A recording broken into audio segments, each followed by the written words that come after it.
Assalamualaikum warahmatullahi wabarakatuh. Bismillah, alhamdulillah, salatu wassalamu ala rasulillah Sayyidina Muhammad ibn Abdullah wa ala alihi wa sahbihi mawalah, amma ba'lu. Qala ta'ala, inna Allah ashtara minal mu'minina anfusahum wa amalahum bi anna lahumul jannah. Sadaqallahul azim. Para jamaah dirahmati Allah Subhanahu wa taala, yang terhormat para pengurus DKM Masjidil Husna dan para Bapak Ibu, para saimin dan saimat. Alhamdulillah malam ini kita sudah memasuki malam yang ke-20. Malam 20 malam ini ya.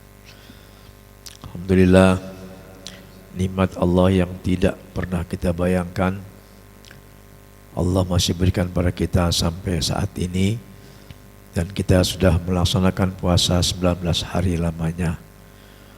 Moga-moga puasa kita yang 19 hari ini menjadi puasa terbaik dalam hidup kita dan menjadi bekal untuk kita menghadap Allah Subhanahu wa taala.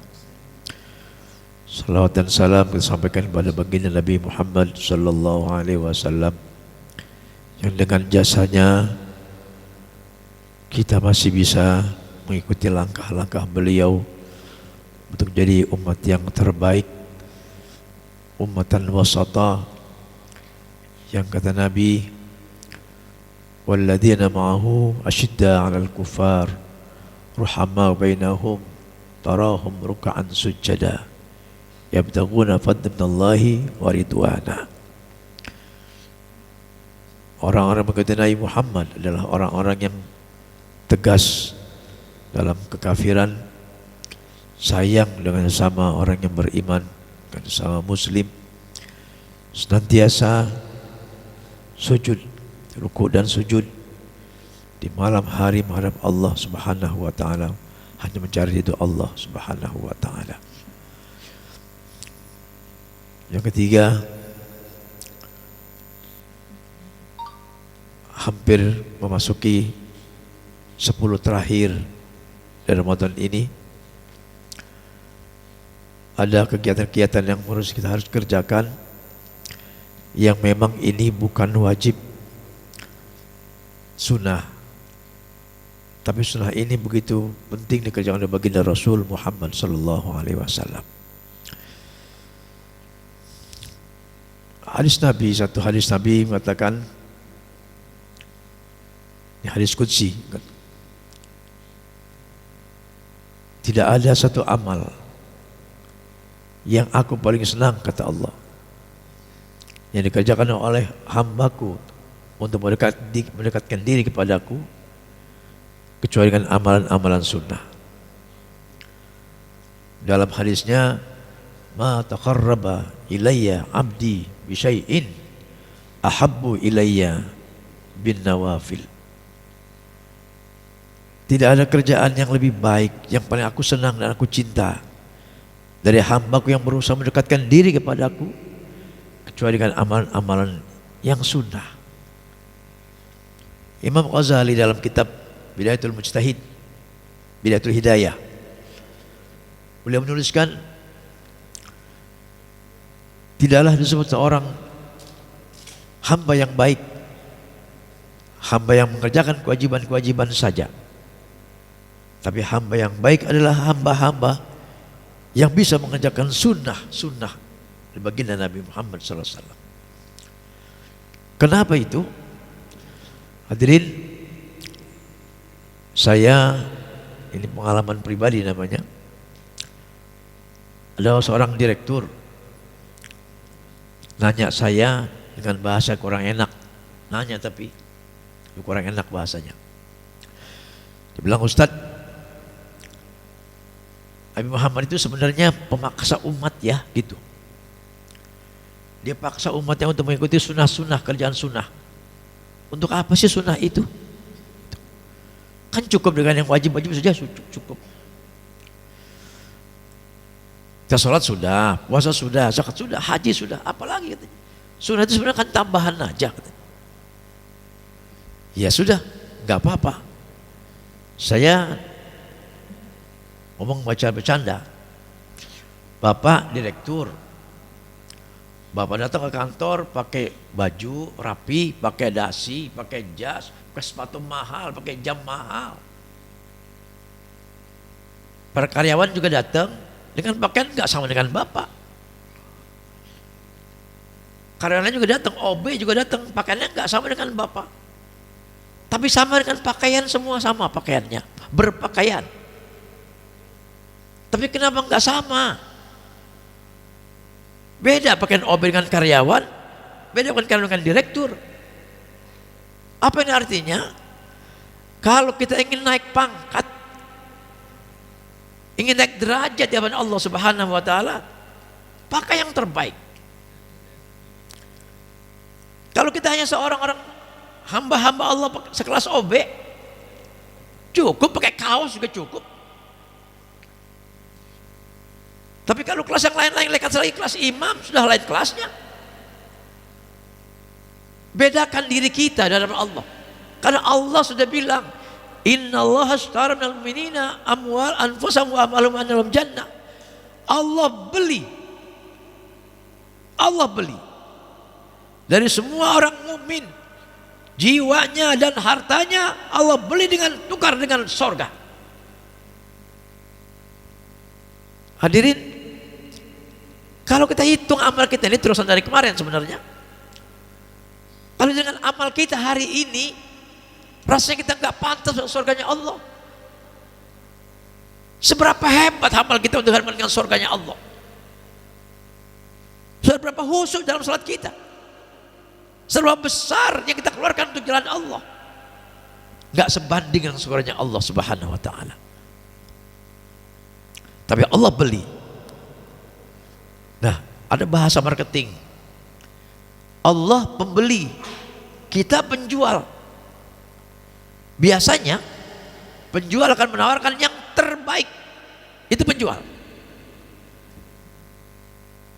Dengan harga tertinggi. Pembeli siapa saja boleh beli. Tapi pembeli datang nggak ada yang nawar tinggi, penawaran paling rendah. Tapi Allah balik. Kita penjual murah barang kita, tapi Allah beli dengan harga yang paling mahal, surga. Harusnya kita malu. Kita malu, ya Rabb. Apa yang bisa saya berikan untukmu, ya Rabb? Dibandingkan nikmat Allah itu banyak Allah berikan pada kita. Dari bangun tidur sampai tidur lagi, nikmat gak pernah beri. Bahkan dalam tidur kita nikmat Allah terus. Saya kadang berpikir, Pak, Ibu, kalau tidur kita nggak dijaga sama Allah, apa yang terjadi sebenarnya? Makanya surah Al-Kursi, ayat kursi, Allah mengatakan, wala ya'uduhu hibzuhuma. Allah nggak pernah capek nungguin kita. Allah nggak pernah capek menjagain kita. Dari mulai naik tidur sampai tidur kita dijaga. Kalau nggak jaga, nggak, mustahil. Ada makhluk-makhluk jahat, ada makhluk binatang berang buas yang masuk di rumah kita. Mana kita tahu? Gak usah gede-gede, saudara. Nyamuk kecil saja bisa jadi penyakit kalau Allah nggak jaga. Itu namanya DBD, malaria. Bukan Allah nggak jaga. Apa kata Allah nggak jaga? Satu kecil saja, Namrud, orang yang berkuasa 500 tahun, cucunya Nabi Nuh, orang terkuat, gede orangnya, mati hanya dengan binatang kecil namanya nyamuk. Apa kehebatan kita? Tapi kalau kita kembali kepada Allah, wala ya'uduhu hibzuhuma. Allah nggak capek, Allah nggak pernah lelah jagain kita. Langit dan bumi Allah jaga semua. Andai kan Allah tinggal, kemana kita akan cari penjaga-penjaga kita? Kita akan mencari kemana kita cari penjaga langit dan bumi ini. Jadi sekalian, oleh karenanya hadis-hadis ini, ketika Allah dalam hadis qudsi mengatakan, ma taqarraba ilayya abdi bisyai'in ahabbu ilayya minan nawafil.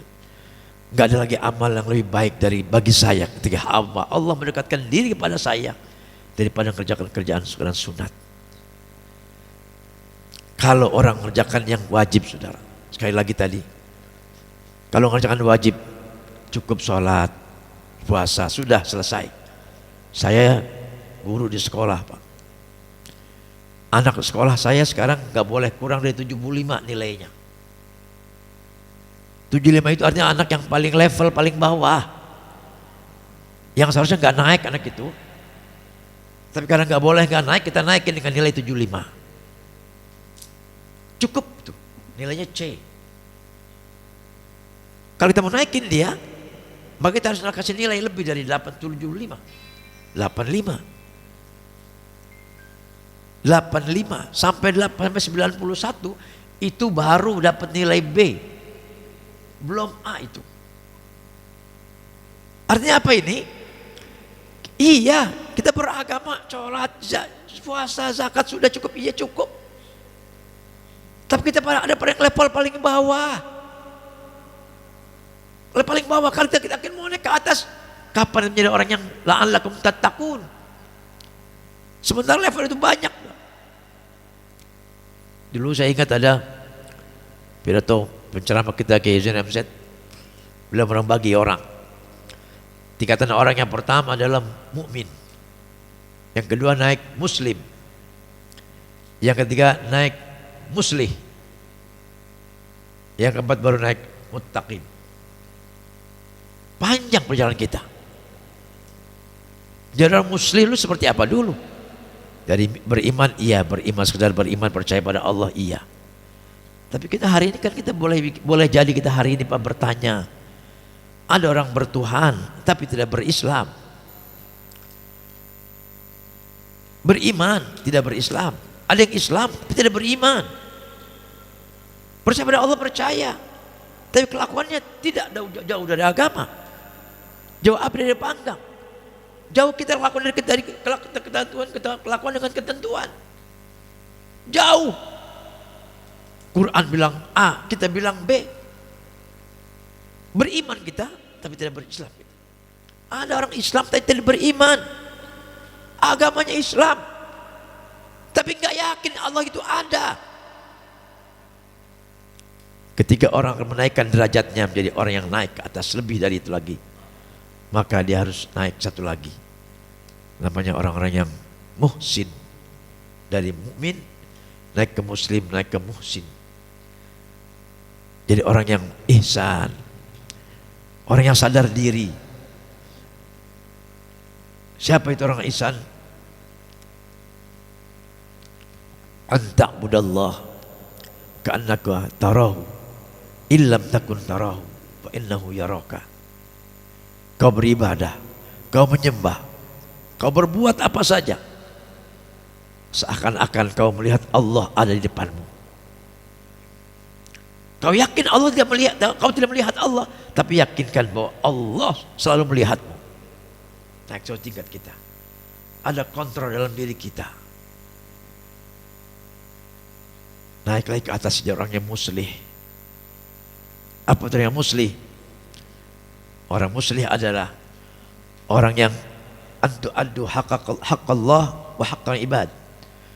Orang yang melaksanakan hak-hak Allah dan hak-hak manusia. Naik lagi satu tingkat. Hak Allah tunaikan apa itu? Disembah. Dalam bentuk apa? Semua yang wajib dan yang sunnah. Naik ke atas lagi baru kita jadi orang yang muttaqin.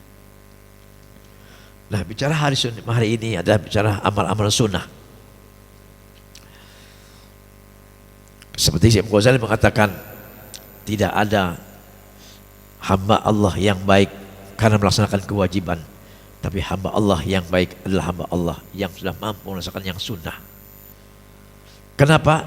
Kalau wajib sudah ketahuan ada ketentuannya, jamnya jelas, waktunya ada, tidak dikerjakan dosa. Kalau yang sunnah nggak dikerjakan nggak apa-apa, dikerjakan dapat tambahan. Tambahan banyak dari mana-mana banyak. Akhirnya kita cuek dengan jangan dengan namanya sunnah. Salat tarawih ini sunnah. Tapi salat tarawih ini hanya setahun dalam sebulan, Pak. Bulan besok nggak ada tarawih lagi. Kita mimpi untuk ketemu tarawih tahun depan belum tentu. Kita berdoa banyak ya Arab sampaikan umur saya sampai bulan tarawih akan datang, belum tentu Allah terima doa kita. Banyak para saya katakan Syekh Abdul Qadir Jailani doanya nggak panjang. Beliau berdoa kalau beliau ada di zuhur minta doanya ya Allah sampaikan umur saya sampai asar. Berikut sampai di asar ya Allah sampaikan umur sampai maghrib saja. Beliau sampai maghrib berdoa lagi ya Allah sampaikan umur saya sampai isya saja. Kalau udah isya ya Allah sampaikan umur saya bisa bertemu denganmu di tengah malam nanti. Di tengah malam dia bertemu bilang lagi sama Allah ya Allah sampaikan umur saya sampai fajar nanti. Pendek waktunya. Tapi pendek waktunya itu diisi dengan kebaikan-kebaikan terus. Sadar diri bahwa saya belum bisa mengisi waktu saya. Dari zuhur ke asar apa yang saya perbuat. Dari asar ke maghrib kebaikan apa yang saya lakukan. Dari maghrib ke isya berapa banyak amal yang saya lakukan untuk Allah. Dulu di kampung saya Pak, saya di Gandaria 1 dulu. Ada seorang jaksa. Beliau kalau maghrib sampai isya gak terima tamu, gak terima telepon. Gak peduli pokoknya.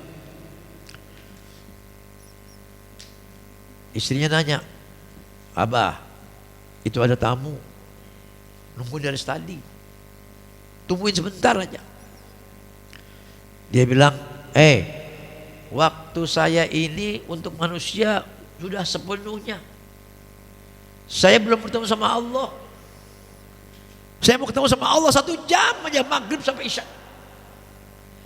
Dia wakafkan dirinya jamnya semua. Sepanjang umurnya beliau dari maghrib sampai isya tidak terima tamu dan tidak terima telepon. Hanya untuk ibadah maghrib sampai isya saja.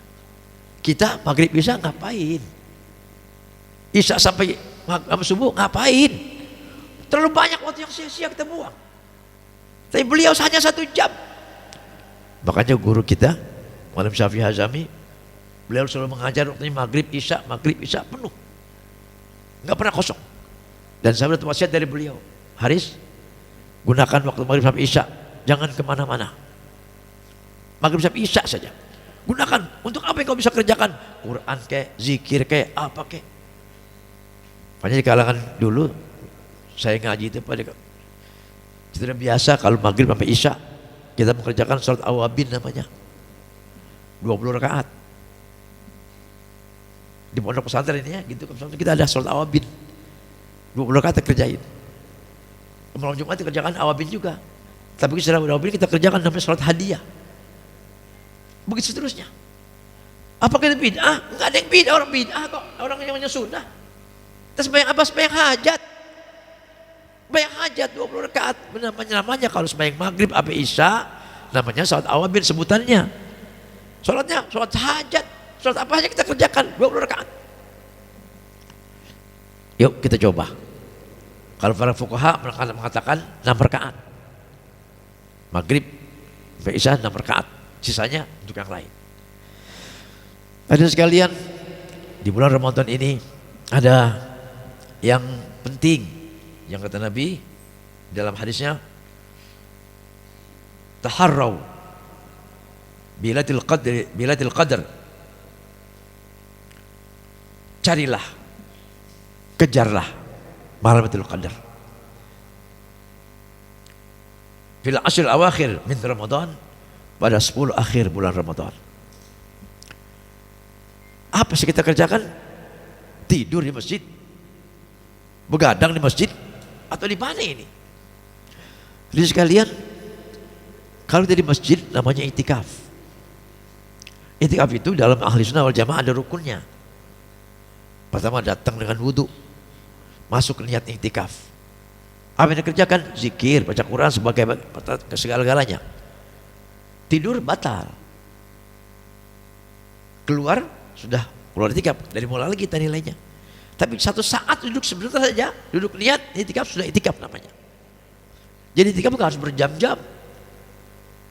5 menit duduk baca doa, itikaf namanya. Pahalanya ya segitu sudah.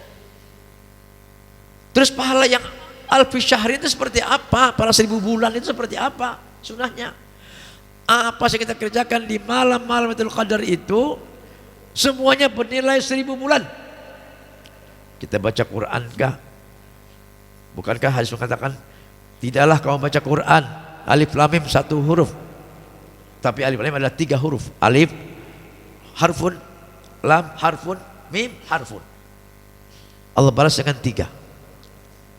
Sekarang ayat kursi berapa ayat? Berapa huruf itu? Ada pernah ngitung? Guru saya pernah ngitung, Pak. Jumlahnya 313. Kalau nggak percaya ngitung aja sendiri. 313. Baca tidak dengan wudu, pahalanya 1. Baca dengan wudu, pahalanya 10 kali 313. Bapak dalam sholat, pahalanya 100. Terus mana kita pilih? Tidak yang sia-sia sebenarnya. Lailatul Qadar, apa yang kita kerjakan malam itu? Sedekah malam itu, dan malam itu pas Lailatul Qadar, Allah balas dengan 1000 bulan. Sunnah, tapi pahala begitu besar Allah berikan, nggak ada yang sia-sia. Nah, tapi masalahnya Lailatul Qadar itu, Pak, Lailatul Qadar itu nggak bisa apa ya? Jadi tidak jadi eksperimen. Waktu turunnya Lailatul Qadar itu, tanazzul malaikah waruhu fi, malaikat turun dan bersama Malaikat Jibril. Itu di mana turunnya? Itulah namanya Lailatul Qadar. Di mana turunnya? Itu rahasia Allah. Tanggal berapa? Rahasia Allah. Jadi kita jangan kayak nunggu angkot. Ganjil ibadah, genap pre, besok ganjil lagi ke masjid, genap lagi kosong masjidnya. Kenapa? Lagi genap. Enggak begitu. 10 hari terakhir itu terus. Tanggal berapa? Tanggal 10 hari itu. Jadi kata guru saya, jangan nunggu, masuk terus kerjakan dari tanggal 21 sampai tanggal 20, tanggal 29, 39 ya. Ganjil 29. Walaupun ada dari experience, di pengalaman, Imam Al-Ghazali mengatakan kalau puasanya dimulai hari Sabtu, maka insya Allah Lailatul Qadar jatuh tanggal 23. Besok mungkin malam tanggal berapa jadi 23 itu. Itu experience. Dan inilah di testimoni dari Syekh Hasan Asyazili beliau mengatakan, ketika saya mulai balik, saya amalkan itu, tanggal-tanggal itu, dan saya nyatakan benar. Saya merasakan itu iya. Jadi sudah dibuktikan. Jadi sekalian, Lailatul Qadar begitu besar. Kalau Lailatul Qadar nggak penting ya saudara, Allah nggak tulis dalam Al-Quran. Tidak Allah tulis dalam Al-Quran. Yang kedua yang besar, wa minal laili fatahajjad bihi nafilatan lak asa ayyab'asaka rabbuka maqaman mahmuda. Di tengah malam bangun. Apa itu? Tahajud. Ini pekerjaan yang Rasulullah nggak pernah tinggal. Tidak pernah tinggal. Kerjakan tahajud. Jangan pernah merasa begini, Pak. Maaf, Bapak sudah tarawih, sudah witir. Karena ada hadis mengatakan tutuplah sholat malammu dengan witir. Maka Bapak enggak sholat tahajud malamnya. Itu salah. Kalau mau, ya jangan witir dulu sorenya. Nanti malam baru tahajud. Kalau mau. Kalau takut kesiangan, ya sudah witir siang, sore-sore enggak apa-apa. Nanti tahajud tapi bangun. Gunakan waktu ini, enggak usah banyak. 2, 4, 8, 12. Kalau bisa sepuasnya. Saya pernah ketemu guru saya, Pak. Saya biasakan sholat duha. Ada Rasulullah sholat yang tidak pernah dikerjakan 3, yang gak pernah ditinggal. Sholat duha, sholat tahajud, sholat witir.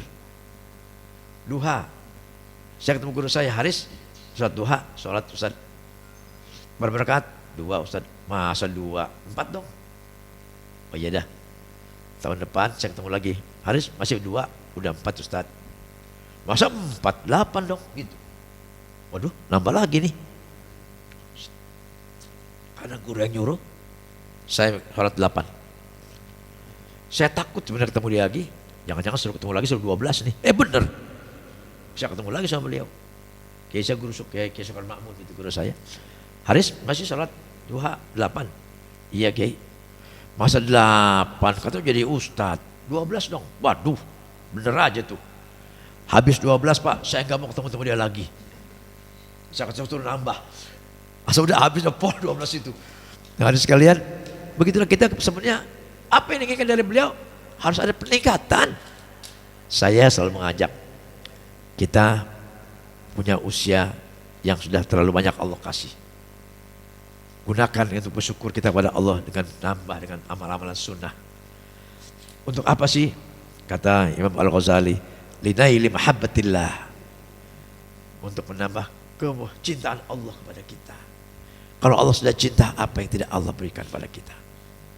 Jadi sekalian, inilah pesan Ramadan hari ini. Mudah-mudahan kita makin sadar, makin kita mengerti kalau kita ingin naik pangkat. Dan siapa sih kita sebenarnya hari ini? Tempatkan diri kita. Kalau kita hanya sekelas-kelas orang paling bawah, ya sudah cukup segitu aja. Tapi kalau yang meningkat jadi orang yang lebih tinggi lagi, gunakan semuanya pada Allah untuk kebaikan-kebaikan diri kita menghadap Allah Subhanahu wa taala. In ahsantum ahsantum li anfusikum wa in asatum falaha. Kalau baik kita kerjakan, kebaikan kembali untuk kita. Kalau buruk kita lakukan, keburukan akan menimpa kita. Inilah yang saya sampaikan. Mohon maaf, terima kasih. Assalamualaikum warahmatullahi wabarakatuh.